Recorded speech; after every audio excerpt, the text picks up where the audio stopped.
Hallo, heute zeige ich Ihnen eine Pfaff Hobbymatic 907.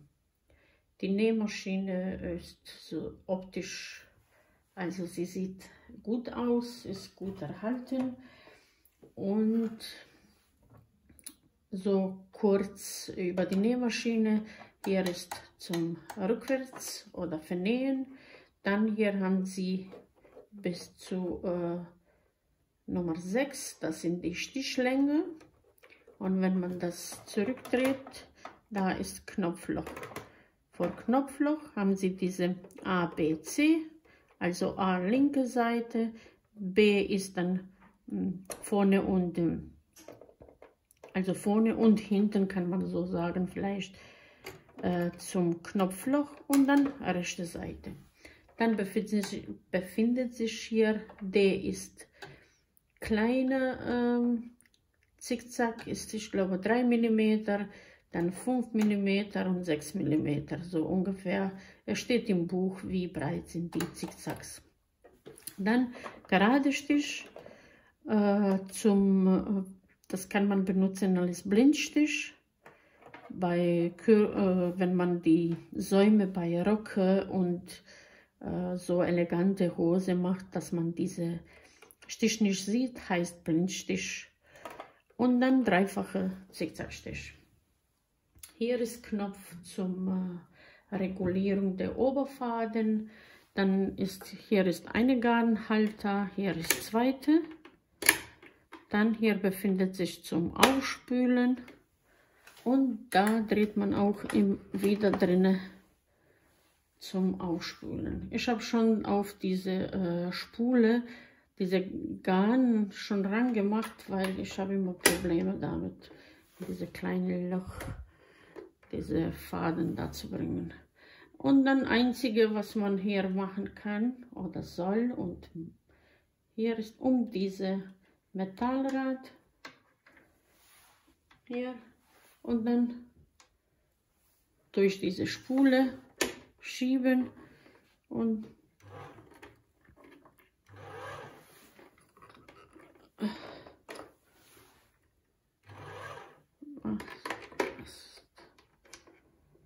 hier gibt es auch ein kleine Metall.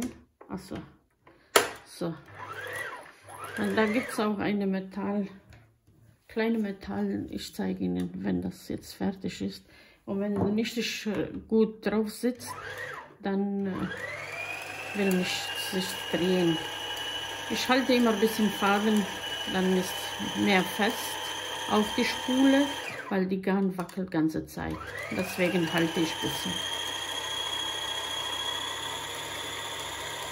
Also die Nähmaschine ist auch leise, eigentlich. So, zurück. Und hier, warte, hier, ob man das sieht, hier ist eine kleine Metall, und da gibt es auch ein Loch, und das muss dann dran sitzen. So. Und wenn das dann nicht sitzt, dann will er nicht auch drehen. Wieder zumachen. Obere Faden einfädeln, also durch diese Metall hier. Dann, also das ist auch eine Metallplatte, aber auf die linke Seite von dieser Platte dann oben. Jetzt macht Klick, weil wir haben das umgestellt. Hier um diese Metall, dann hier drüber gibt es auch hier eine wie Zange, und über dem Nadel und rein in Nadel, und das war's. Das war die Einfädeln. Jetzt muss ich nur noch das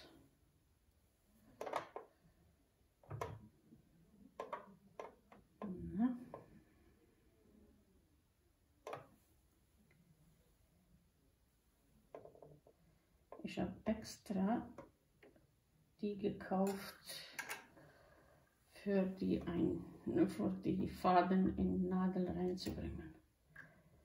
Pinzette. Wie man die untere Faden reinmacht. Hier. Da ist auch diese Teil, wo man mit Finger reinnimmt. Und also ganz einfach. Man hält so, dann rein, Faden nach oben, um diese Klick und dann ist wieder fertig. Reinmachen, wieder Klick und dann mit oberer Nadel holt man die unteren Faden. So. Dann ist die Nähmaschine. Ach, hier befindet sich auch, die kann man ausschalten, wenn man Knopfloch macht und wenn man, nicht Knopfloch, sondern wenn man Knopf annäht und wenn man Sticken machen will oder keine Ahnung. Aber das sind die, man schaltet hier diese Transporteur aus. Man schiebt hinten und dann ist die Transporteur geht nach runter und dann kann man sticken. Hier drinnen befindet sich auch Zubehör, wenn man was hat. Die Pfaff benutzt, diese Nähmaschine benutzt ganz diese dünne, also Pfaff Original. Dann Kantenlineal, man steckt hier rein. So, hier gibt es ein Loch in diese Fuß, wenn ich noch so, und dann macht man rein und bei Patchwork,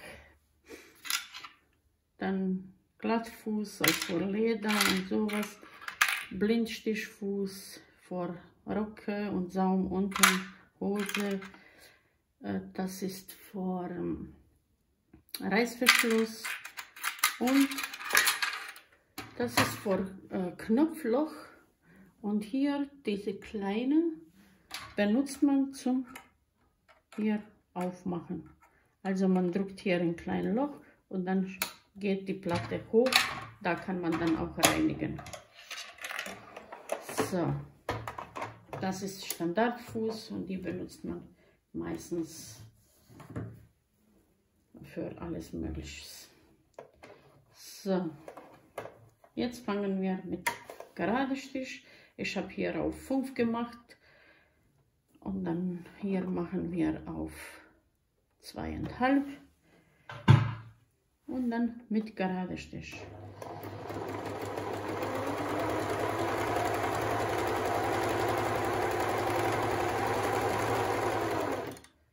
Nadel unten. Also was ist hier zu beachten?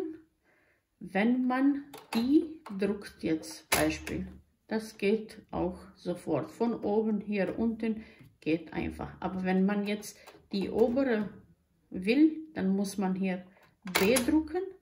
Das wie löscht die, sagen wir jetzt so, Programm. Und dann kann man oben, also immer dazwischen B drücken, wenn man die oben benutzt. Aber unten geht normal. Jetzt machen wir die breiteste Zickzack.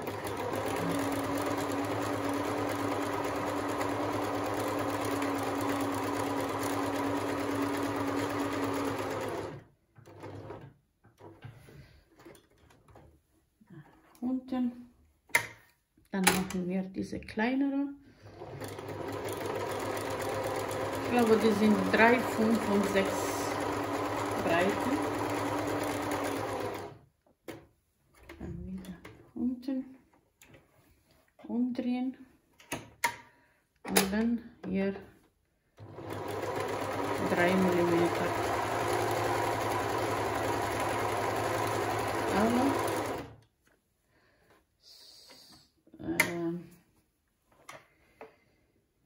hier, sie hat 2 Stiche weggelassen. Normalerweise, das darf nicht passieren. Also die 2 Stiche sind weg. Manchmal hat das mit, manchmal nicht oft, mit Faden und Nadel, wenn die auch nicht gleich sind. Ich versuche jetzt auf 6 das gleiche zu machen.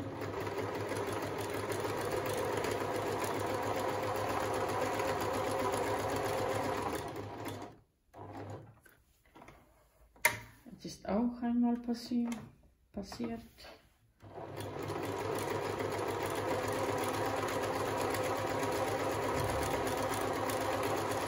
So, bis sie ein bisschen Schwung bekommt. Ja, jetzt läuft. Also da ist jetzt nichts. Manchmal jede Nähmaschine hat manchmal ihre Macken, aber nachdem ein paar Mal versucht, meistens klappt es immer. Man muss sich auch immer an die Nähmaschine ein bisschen gewöhnen. Das ist auch, man mag die Nähmaschine oder man mag die nicht. Hier sehen Sie, jetzt läuft alles gut. Kleine Handwäsche gemacht.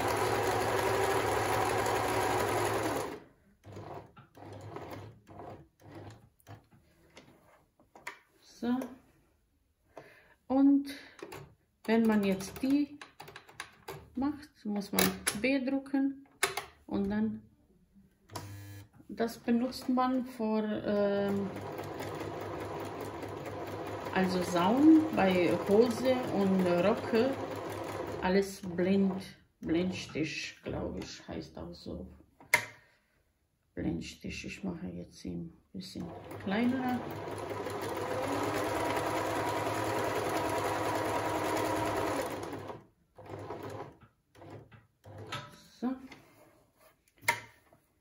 So läuft alles gut. Jetzt noch dreifache Zickzackstich. Das benutzt man, bei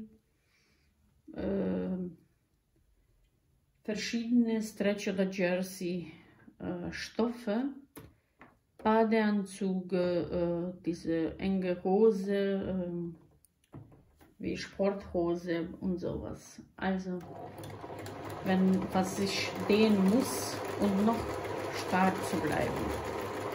Das ist dreifache. Und dann machen wir ein bisschen kleiner. Also die Nähmaschine läuft richtig gut. Also sie ist auch ganz leise, es klappt nirgendwo hin was.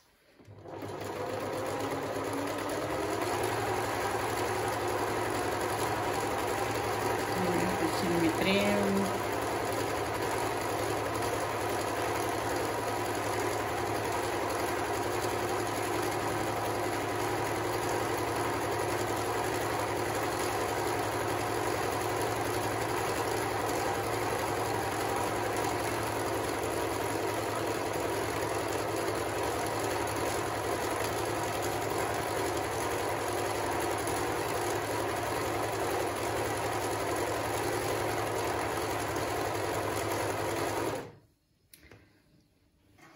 So, und noch machen wir gerade Stich, bisschen vorne und dann rückwärts, bisschen größer,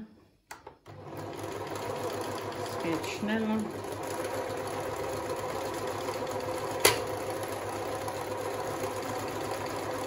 ein bisschen Kunst.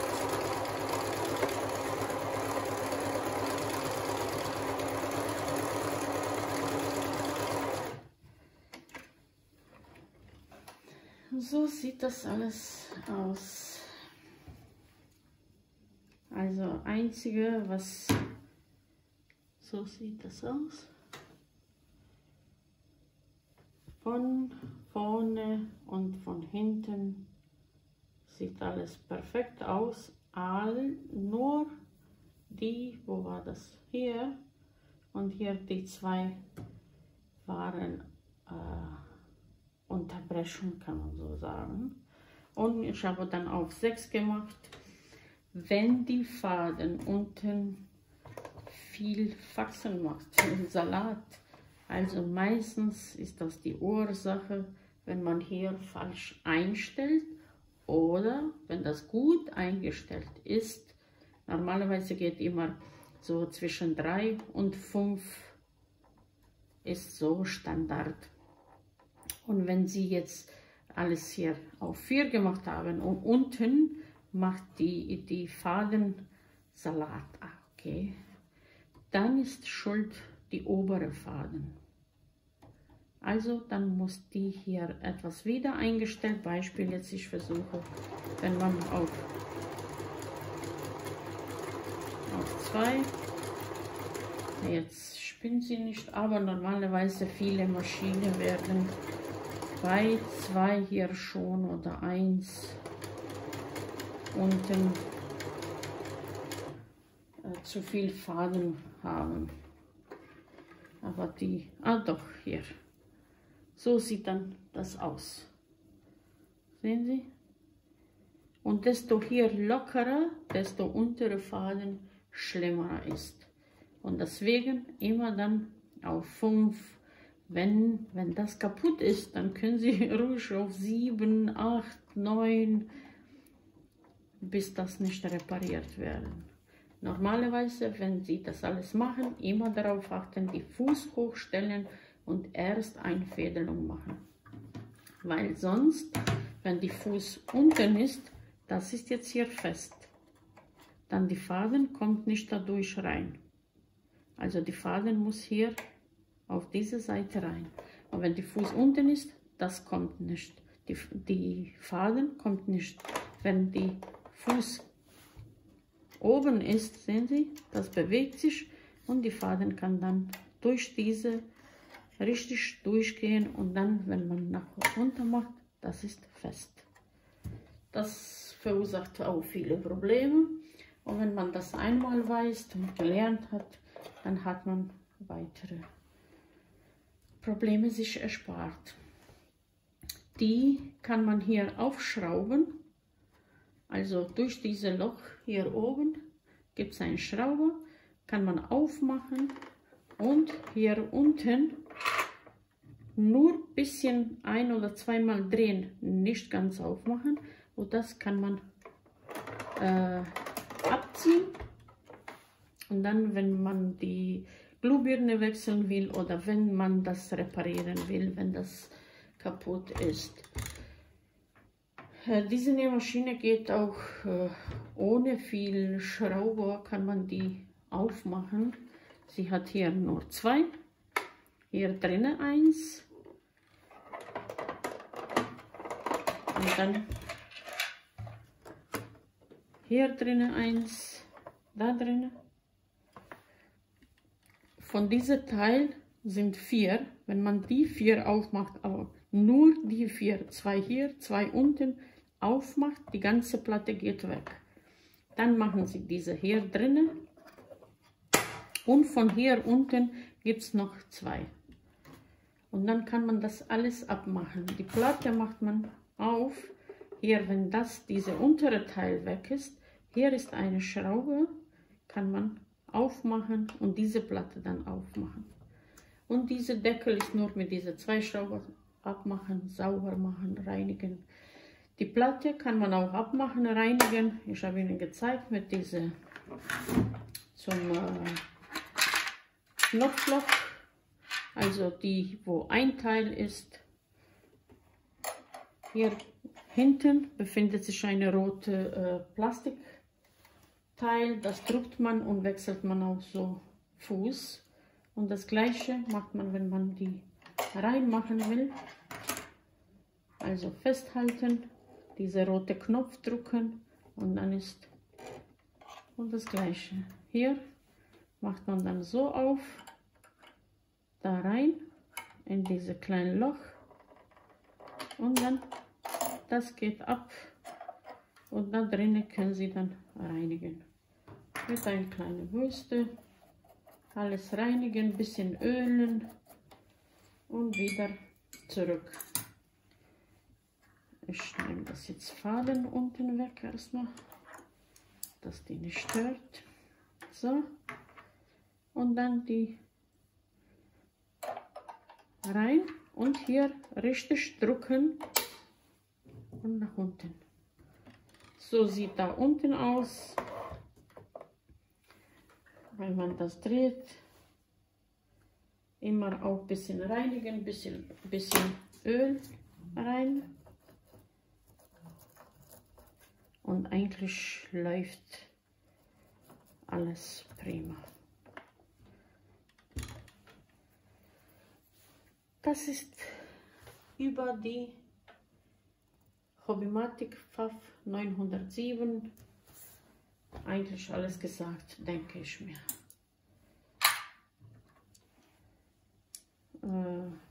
Wenn jemand Fragen hat, kann man fragen, glaube ich, aber eigentlich ist alles gesagt. So.